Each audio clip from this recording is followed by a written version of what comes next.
Captain Poulos, 17-year veteran trooper with the Mississippi Highway Patrol, and he currently serves as the state director of public affairs. So I'm sure you've seen him on TV if you live in Mississippi a few times, discussing details from a crash site or a typical, some type of incident that's taking place on the highway. Captain Poulos is a National Traffic Certified Safety Institute defensive driving instructor, criminal incident debriefer, and field training officer with the Mississippi Department of Public Safety. Let's give a warm, boys, state welcome. And let's go. Thank y'all. Thank y'all. Thank y'all. Y'all good? Y'all can sit down. Thank y'all very much, gentlemen. Look, I'm gonna have to wing it today. I don't have a microphone. I don't like to stand up, and I don't like to stand in front of a podium. I like to stand and be around everybody. So I'm gonna do my best. Hopefully my voice will hold out today. Well, we're also experiencing some technical difficulties with this presentation. Can y'all see that screen, or is it too much glare on it? The glare's pretty bad. Testing. All right, that's what I'm talking about.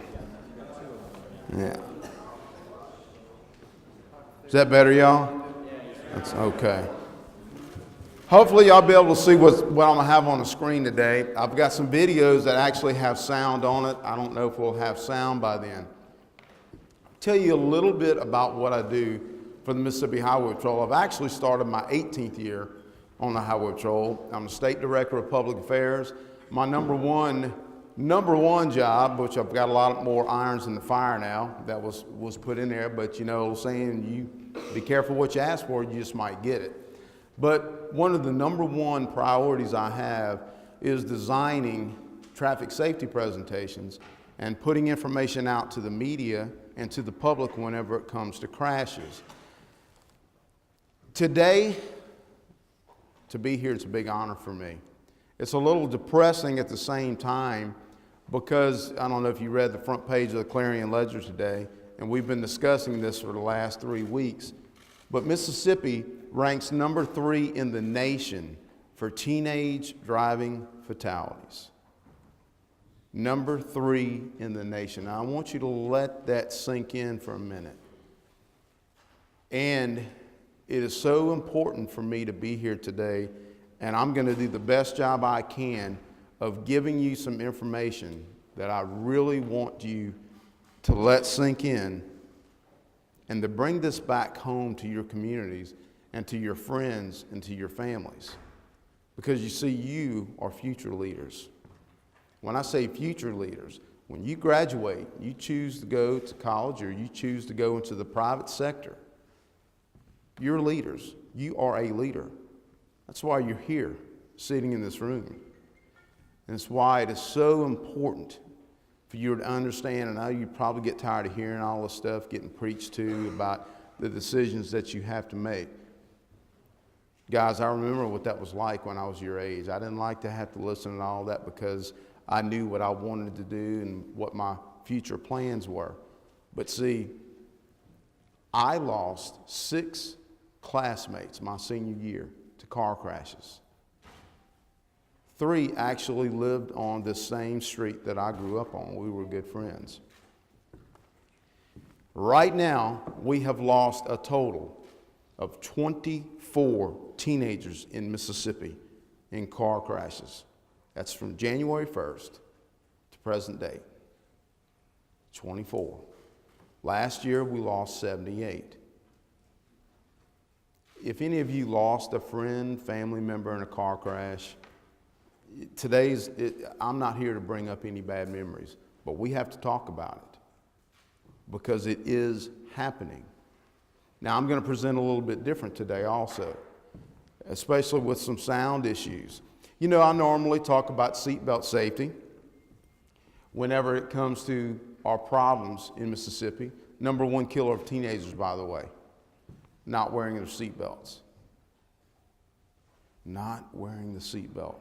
You know, I always say people have a lot of opinions about seatbelts and why they should wear them, but a lot of opinions a lot of grave sites in Mississippi too, okay? Here's the thing about seatbelt safety. When you are traveling in that vehicle and you are ejected in a rollover, 30 to 40 feet in the air, at 70 to 80 miles an hour, and you come back down and you hit the asphalt or the ground, on your head or your back, you're not going to survive that crash. Now, here again, y'all probably can't see that too good, can you? Is there any way we can turn these lights out directly in front of the screen, maybe? This is an actual ejection of two people. There we go. Okay, it'll play again. Look right here. Now, here's the thing what I want you to understand about that. We've had accident reconstructionists view that video, and they estimate that vehicle was only traveling 55 miles an hour, between 55 and 60. Only 55 to 60. Did you see the height? Imagine that vehicle traveling 80 miles an hour, okay? But now I want to bring something to your attention that a lot of people never think about. How many of you in this room ride with someone? You're either the driver or you're a passenger. You're in a vehicle, you have your seatbelt on, but someone else in the vehicle with you does not wear their seatbelt. Raise your hand. Okay, thank you for being honest. Now, of those of you who raised your hand, how many of those people that are riding with you in the vehicle without their seatbelts on are your actual parents? Raise your hand. Mm-hmm. Let me tell you why that's happening. Because I was raised in that same era, that generation of if you rode in a car, if it even had a seatbelt, it was stuck underneath the seat, okay? But I need you to go home today and you tell your family, your mom, your dad, your friends, your brothers or sisters, whoever is in that car with you that is riding with their seatbelt off, please let them know they can take your life, even though you have your seatbelt on. And you would not believe how many people do not know this. But I need you to remember, just because you have your seatbelt on doesn't mean that you're safe. If one person in that vehicle is not restrained, one person without their seatbelt on can take everyone's life in that car. And this is how it happens.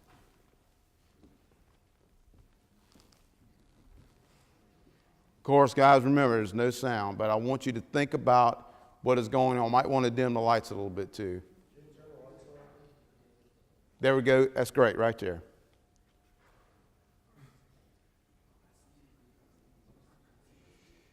And keep in mind, everybody in this vehicle is belted in except one.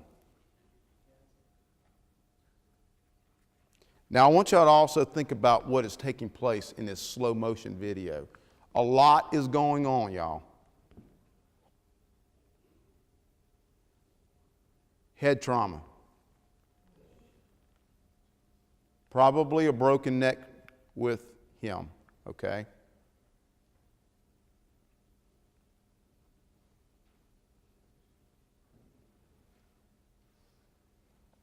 That EMT is stating over the radio that people lost their life due to a person not wearing a seatbelt. 3 people were killed in that crash because one did not have a seatbelt on, okay? We have this happen all the time. We have mothers and fathers that kill their own children in car crashes because they have their child restrained in the seat. They do everything right to make sure their child is safe, but they do not know that this happens, and they're not wearing their seatbelts. They're involved in a rollover, and they're thrown around inside that car, and they're landing on top of their child, and they're crushing them.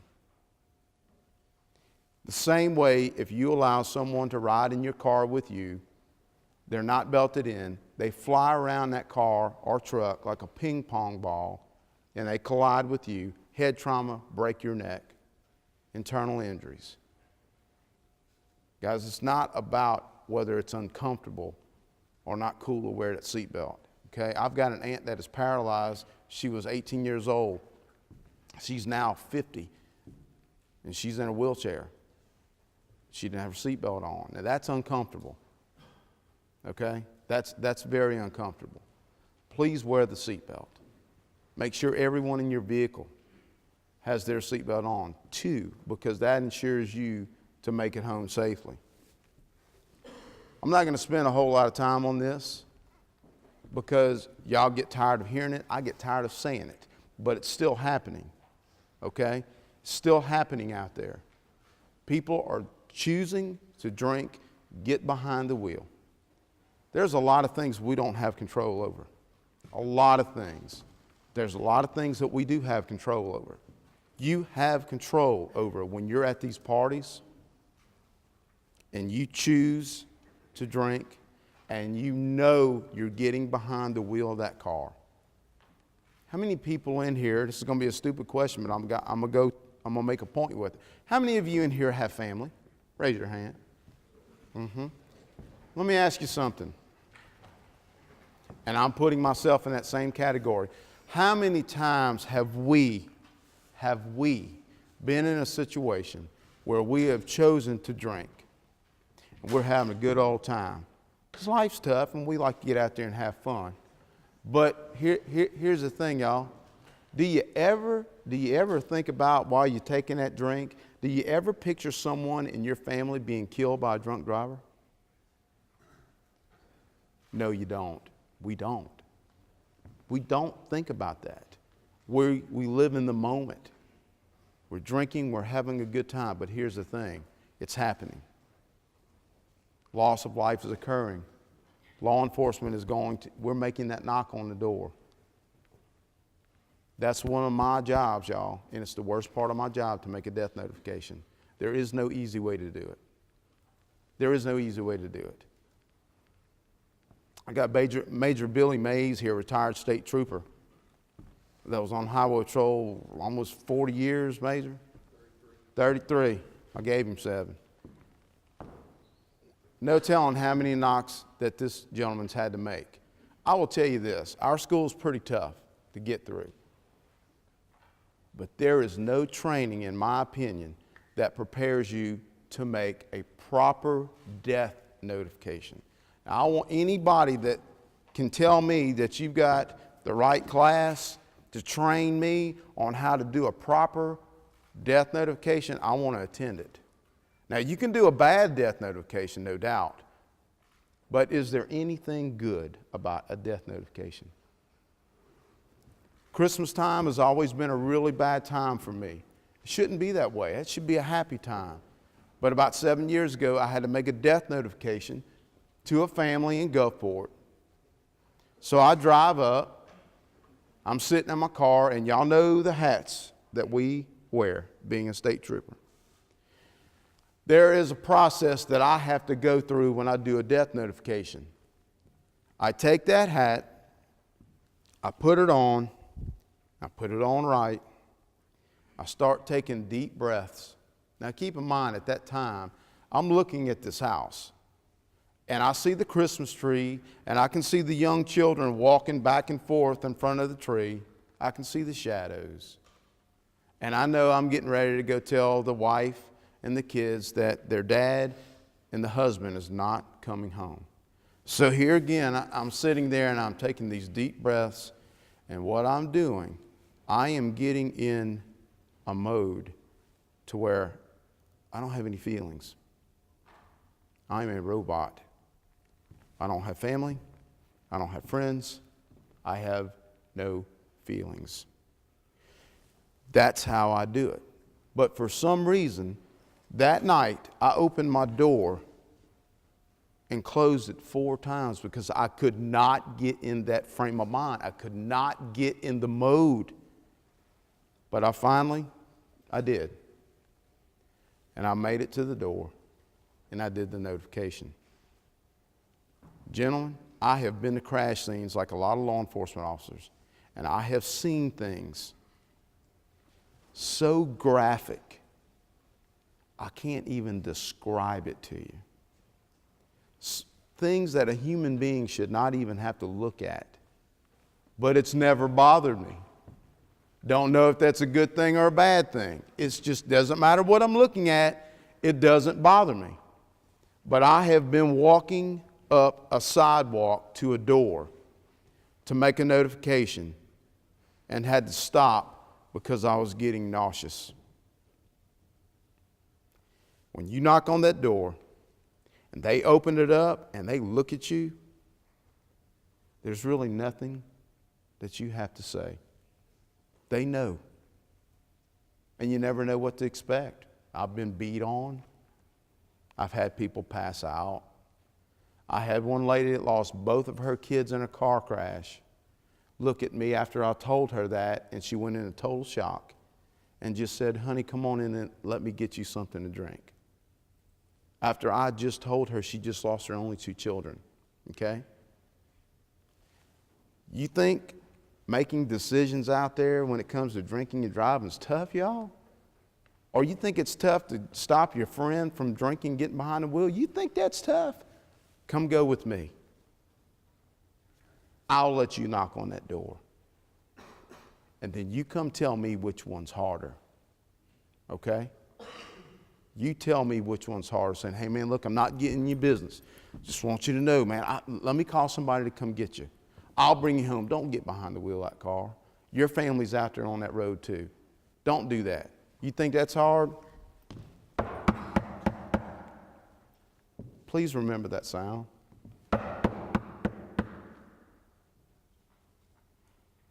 That's tough. That's tough. Enough said about drinking and driving.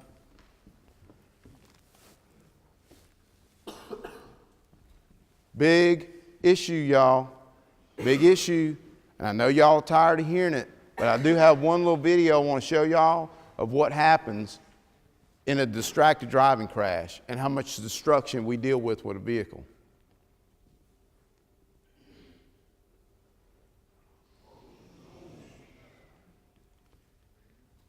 Show it to you one more time, okay? Trooper gets a call of a vehicle that is traveling, he's swerving all over the road. Trooper finally gets up behind him, and you can actually see on a really good screen, the driver still got his phone up, hitting the buttons right before the 18-wheeler hit him. That car disintegrated.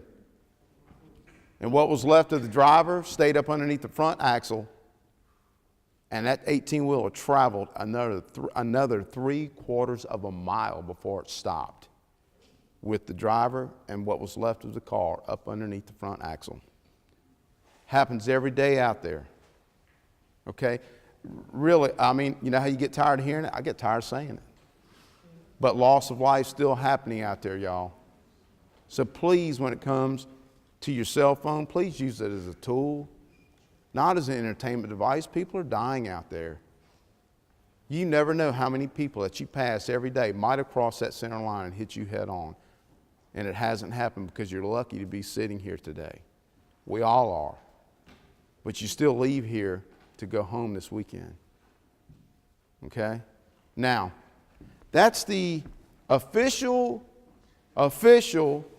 Highway Patrol traffic safety presentation that I usually give. It's a lot longer than that, okay? But now, if we can dim the lights just a little bit, this one's going to be different because I'm going to take you into the real world now, okay? What you're going to see are pictures of families. These are not the actual families in these crashes, okay? But I did a lot of research and I put together as close as I could with the number and the actual family members. This mother and her child were traveling on I-10 on the coast in a construction zone.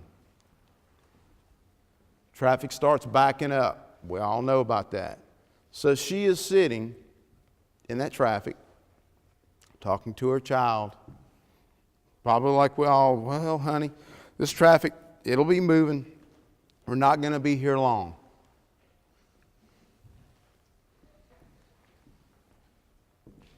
They were both killed instantly when this 18-wheeler collided with her car. That is the body bag. They are attempting to get to the mother.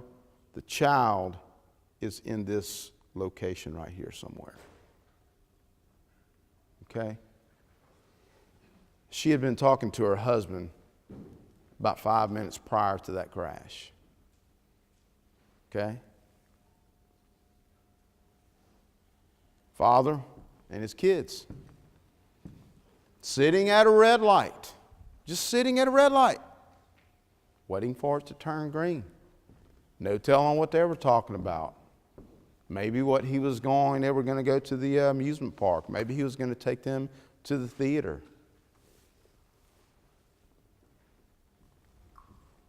Driver of the vehicle that hit the car, we pretty much all know they were distracted. Died on impact. Guys, this is not the way to go. I mean, they had a future. They had a future. But you see, we have the power to take that away from people.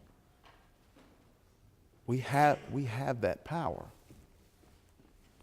Whole family, here again. Husband, wife, their 2 kids. Traveling on the interstate.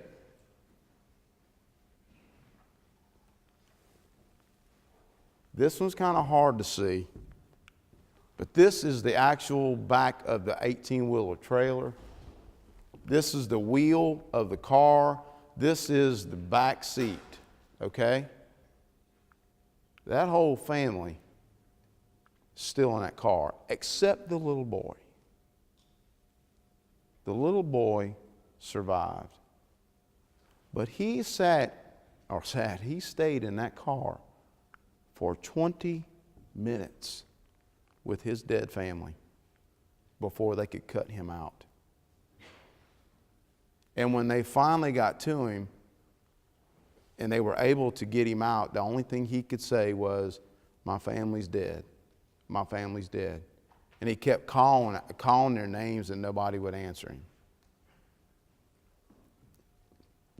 I don't care who you are or what you do for a living.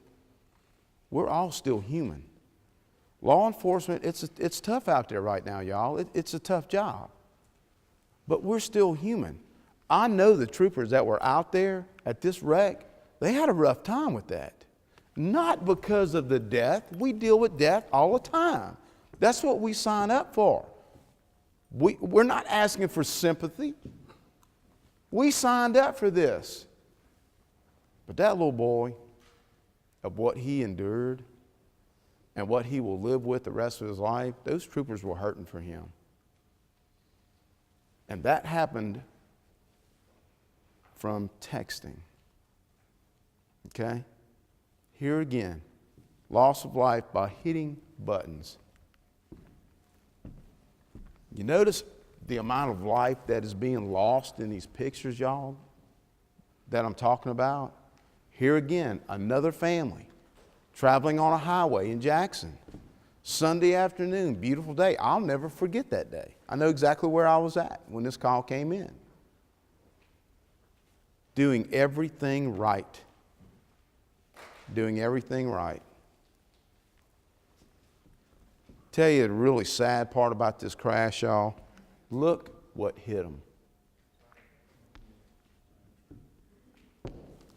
It's not supposed to work that way.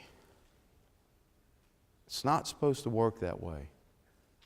And to give you another idea of what a big truck is capable of doing, anybody automotive technicians or do your own automotive work? Well, that's the engine. Okay? Catalytic converter, exhaust. When the truck hit the car, it rotated out so fast that it just basically slung the motor out. Everyone died. You know, you sit there and you think, wow. You're watching the news. Wow, how horrible. I mean, because that's what we do. When we see these pictures and you read the newspaper. By the way, that's the That's the grill of the truck. And it's hard to see, as I know, but the grill right here is actually up against the driver's seat. So that'll tell you what type of impact. There's no way anybody could survive that. Now, all these people that died, they wanted something in life. Just like every one of you. You know, we all have goals. We all have goals. Father, daughter, coming from New Orleans, her 16th birthday. Hey, we all know how it is when we turn 16. We don't really want to be with our parents too much. We want to be with our friends, right? But she chose to be with her dad. Got hit by an 18-wheeler. I worked this crash. Got hit by an 18-wheeler. Driver wasn't paying attention. Vehicle went off to the road. They actually died on impact, but it rolled over multiple times. Both father and daughter lost their life. Same crash. These two gentlemen were coming from Slidell, both 21 years old. They were going to the casinos. I talked to both of the fathers. These two guys grew up together. Went to the same elementary school, went to the middle school, high school. They were buds, okay? They were buds. That same 18-wheeler that hit the father and the daughter hit the back of this car too. Died on impact. Now, here's the thing. At this crash, I go back to my car to get my camera, to talk to the station. Lot going on at this crash, y'all. 15 vehicles involved, and we had 4 fatalities. About 30 minutes later, I walked back to where the car was, where the two 21-year-olds were. Now, at that time, they had moved the lights. You know, they moved lights to different parts of the crash scene. So I'm walking around trying to take pictures and everything. So I go back to this car, try to get some pictures. Well, I noticed that the bodies have been removed. I'm thinking, well, no, the coroner's here somewhere. That was pretty quick. Pretty quick. So I'm like, okay. Well, I keep taking the pictures and I start stepping back. And when I step back, I almost trip and fall down. And I'm like, what in the world is that? And that's when I realized I was standing on top of those two boys in the body bags. I couldn't see. The coroner had removed them from the vehicle, placed them in the body bags, and pulled them to the grass median. He was still waiting on another van to come to place their bodies. The van wasn't there, so they put them on the side of the interstate. That's one, that's two. And I am walking all over them. Is that what we're worth? Might as well be a bag of trash. That's someone's sons, someone's brother, friend. But at that time, they are in a bag on the side of the interstate being walked on. Guys, this is where I'm getting pretty serious with you, because you are leaders. This could happen to any one of us in this room. It's not how good you can drive. It's how bad everyone else drives, okay? And you are leaders. I'm expecting you to go back and tell your family, tell your friends, hey, Mississippi's ranked number 3 in the nation, teenage driving fatalities. Mississippi's insurance auto rates are getting ready to go up because we have so many crashes. This is what I need you to do. Bottom line, how does your story end? How does your story end? I want y'all to take a look at this. Guys, how many of y'all are driving right now? Raise your hand. Okay. Do y'all remember when you picked that, got those keys? Do y'all remember when you got the keys to that car for the first time? And I'm talking to everybody in here now. Do you remember the feeling of getting that key and like, oh yeah. Oh yeah, I've been waiting for this day a long time. And you get behind the wheel of that car and you crank that ignition, and the power and the freedom that you know you have. Pretty good feeling, wasn't it? This is one key I can assure you no one is ready to use. It goes in and it rotates and it locks the lock on your coffin. A lot of people ask me, Johnny, why do you carry that thing? I'll be glad to tell you why I carry it. Y'all, this is reality. It's not a matter of if you're going to use it. It's a matter of when. And don't you ever forget you have some say in when you use this coffin key. And you have some say when somebody else has to use it when they're not ready. And that is a whole lot of power for us to have. Another reason why I carry it, January 12, 2006, on the coast, we had a crash. One vehicle, 6 teenagers were killed in one car. 3 boys, 3 girls. One of the girls that were killed was related to me. This coffin key locked all 6 of their coffins. And I asked the funeral director if I could have it, and he said, absolutely. He said, you know, I just ordered another one because this one is worn out. So that'll tell you how many coffins this key has locked.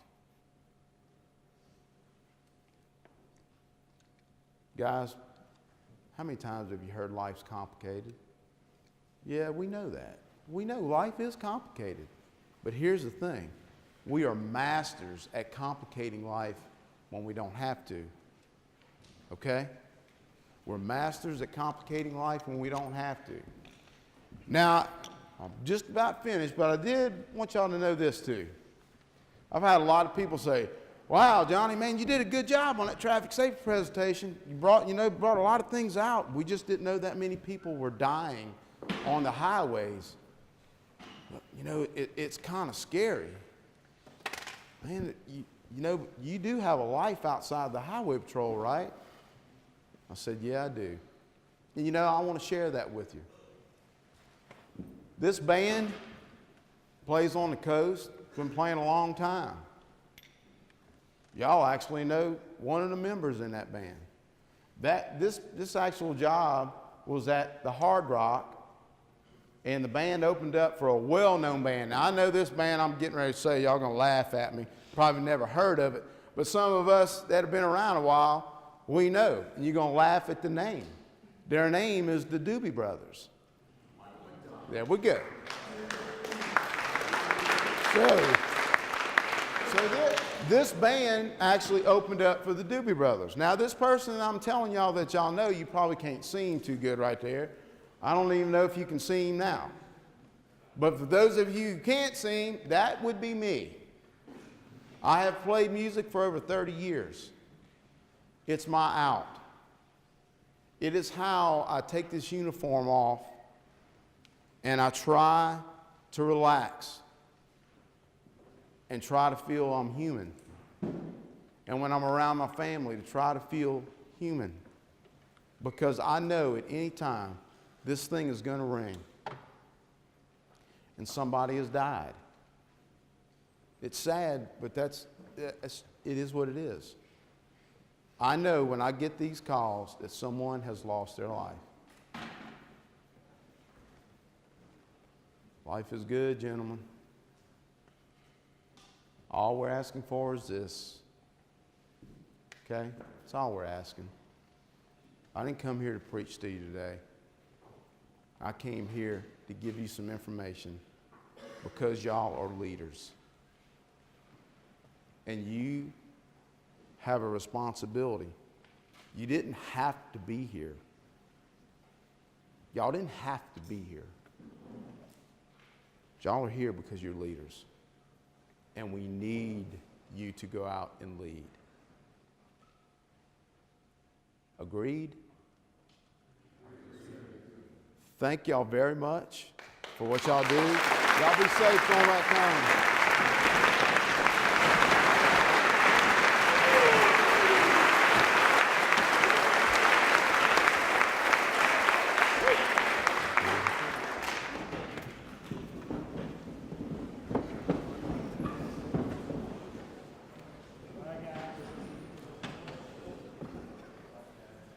On behalf of the American Legion Boys State. Oh, questions? My bad. We got some questions. That's what I'm talking about. Sir. I should say, this hour-long presentation, probably I learned more than that. I did this semester But anyway, this is a question about just law. I'm curious about this. As far as pulling someone over and suspicion that, kind of drugs and kind of weapon, that sort of thing. If they did not consent you to search their vehicle, can you search their vehicle? If I pull you over and I have probable cause, based on whatever, okay? Alcohol, smell of alcohol, smell of substance. We'll leave it at that, okay?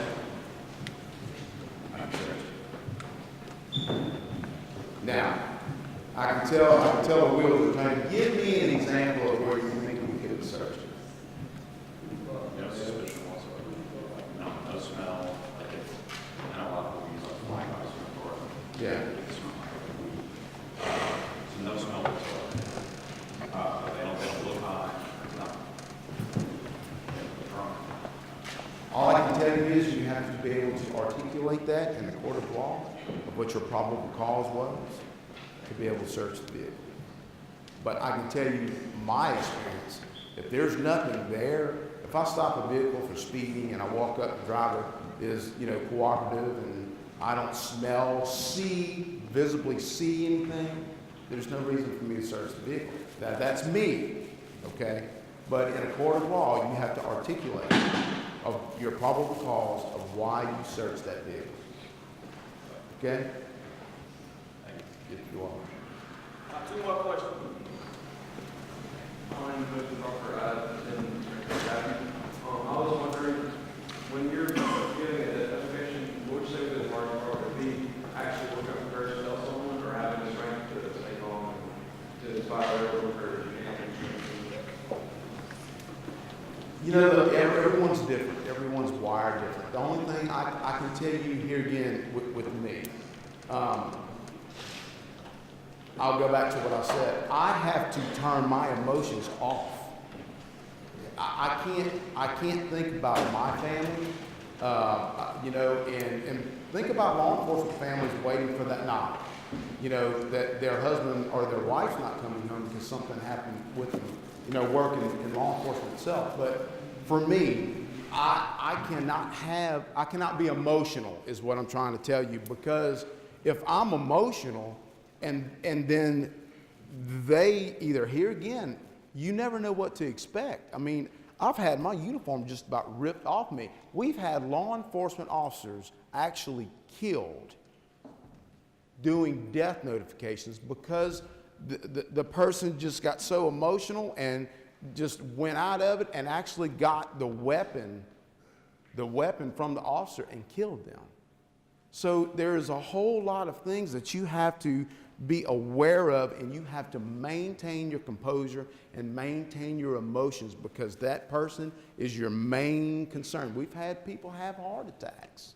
You've got to be in a situation where you can administer first aid. There's just a lot that goes on when you have to do that death notification. It's a very hard thing. It's the worst part of my job. You pick them.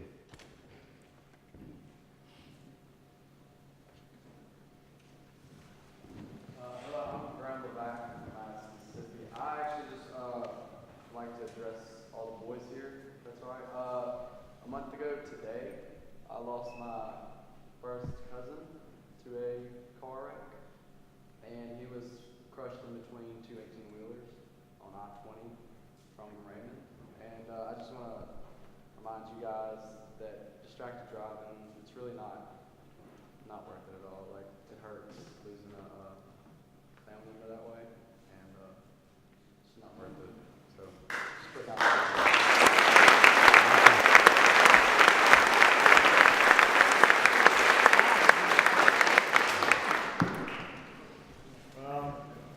On behalf of the American Legion Boys State here at Ole Miss, we want to present Captain Poulos with this token of our appreciation. So, thank you for coming Thank you out. very much. Thank you. Appreciate y'all.